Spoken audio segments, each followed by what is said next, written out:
found you, whispered the experienced lead commander Tritor Lean. She moves amongst the underbrush, carefully avoiding anything that would make even a single sound. The dense forest around her would certainly cover much of the noise made, but one wrong move, and the fabled loser of Havara would escape into history again.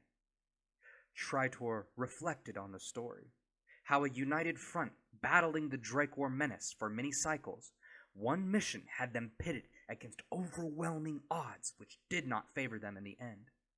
The commander ordered a failed retreat, taking all hands to the grave. Because of the crippling loss, the Dracor raiders were allowed access to multiple sectors in the Seolan Upper Territories, where Serum forces were already thinly deployed. It was a catastrophic strike to the Empire. But the rumor was that the loser of Havara escaped death in the end and walked away from the Empire. Tritor steeled her senses, knowing exactly what she had to do.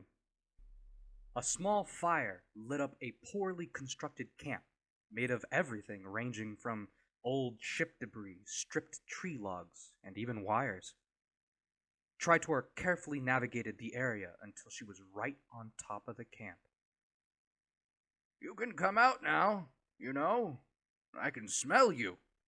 Lavender, I believe." A rough voice calls out from the other side of the wall. She is suddenly stricken with hesitation, halting in her stride.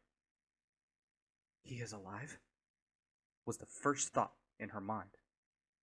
She had been searching reports for 10 cycles, all while the rumor of conflict in the upper territories floated around again.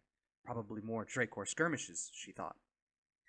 She had made the decision then and there a moment ago, but now she felt uneased by the sudden request. Many of the Empire thought the loser of Havara had gone down with everyone else at the Battle of Havara. But there she was, getting a request to sit by the campfire by the fabled Don Rico, the lead commander who lost the entire war for the Empire. Tritor stands up, slowly moving around the debris wall, inspecting every inch of the place for traps or weapons. She finally turns the corner, observing a broken Accusation, missing much of his right forearm entirely, but cradled with strings and cloth. Don stirred his metal bin full of boiling soup, wafting vapors into his thickly bearded face. "Come, visitor. Take a seat where you can. I made enough for myself, but you can have some if you'd like. I think I have another bowl." He stops mid-phrase, observing Tritor wielding a boxer and magnet cuffs. "I'm here to take you in, loser of Havara. The Empire will know you exist, and the Empire will make you pay." Tritor raises her boxer, tossing the handcuffs to Don. He frowns and looks at the cuffs, slowly taking the spoon out of the pot. He lays the spoon down, carefully taking the pot from the fire. He fishes out 2 bowls and struggles to pour the bin with only one hand. Tritor looks at the feeble old man, struggling to keep his fingers on the pot. She then realized the folly of her ways by giving the man handcuffs. He only had one arm. Tritor carefully puts her boxer away, coming closer to the fire. She picks up the cuffs and stows them away, helping Don pour the soup into the bowls. He smiles at the young Brahmin before him, carefully obtaining 2 large metal plates bent in a manner that would resemble a spoon. She takes a seat on the bare ground, looking at the soup. The strange brown gold glittering held a smell similar to stewed meat, strong and palpable. She knew salt was definitely in there, along with odala and henseed. Meat was cubed and stewed with everything, giving it a great aroma, similar to something a mother would feed her children on a rainy day. Though Tritor was tense by the situation, Don was not, appearing to accept his fate. After all, he was the reason the Empire nearly lost the Dracor War. Don sits up, carefully spooning up the soupy goodness, taking care with his prepared meal, enjoying every bite. He definitely didn't have the stature placed upon him as the loser of Havara. More like an old man at the end of his line, simply enjoying what life had to offer him. It was unbearable to Tritor. When I ordered the retreat at Havara, Dawn suddenly states, startling Tritor into a visible flinch. I had no idea that we would also perish at the hands of Dracor raiders. I escaped with my life, yes, and my shame. I dictated my own punishment, you know. To live with shame is better than to die with honor. He adjusts his sitting space, carefully reaching behind him into a nearby crate. Tritor reflectively reaches for her boxer seated loosely in her holster, but Dawn revealed no weapon.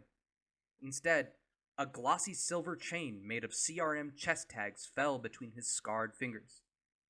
All of my men, right here.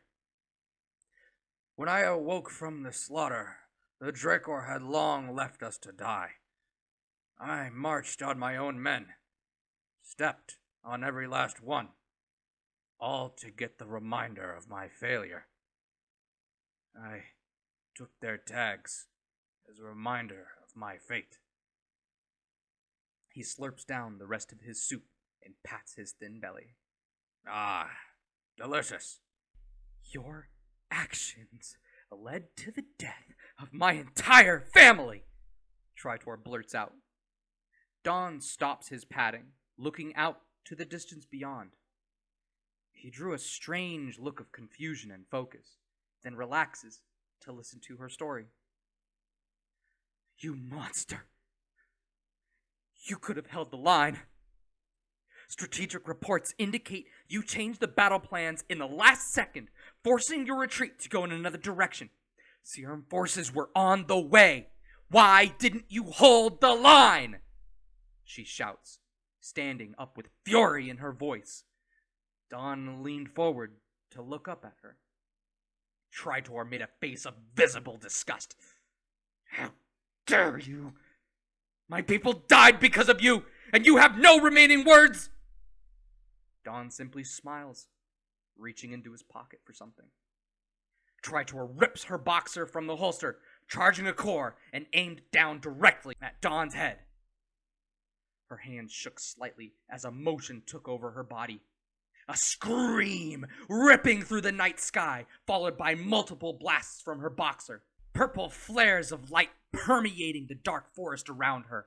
She inhales sharply, releasing an anguished cry of agony to the surrounding forest and mountains, echoing far into the valley below. The scream bounced and rung all across the prairie, into caves and caverns deep, through the colony on the plateau. It was the song of sadness. Tritor recovers slowly, looking at Dawn's now deceased corpse.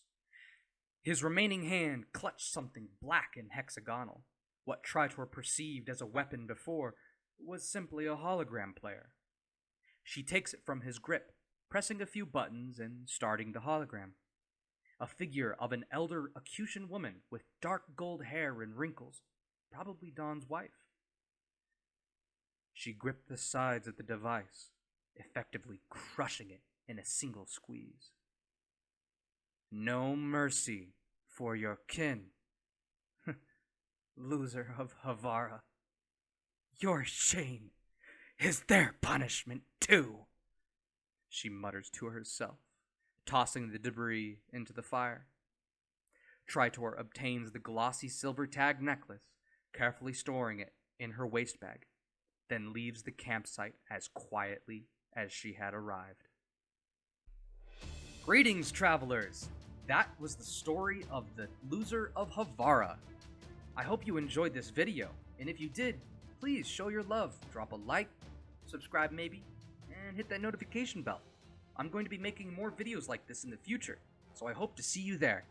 Farewell, and good ventures on your journey.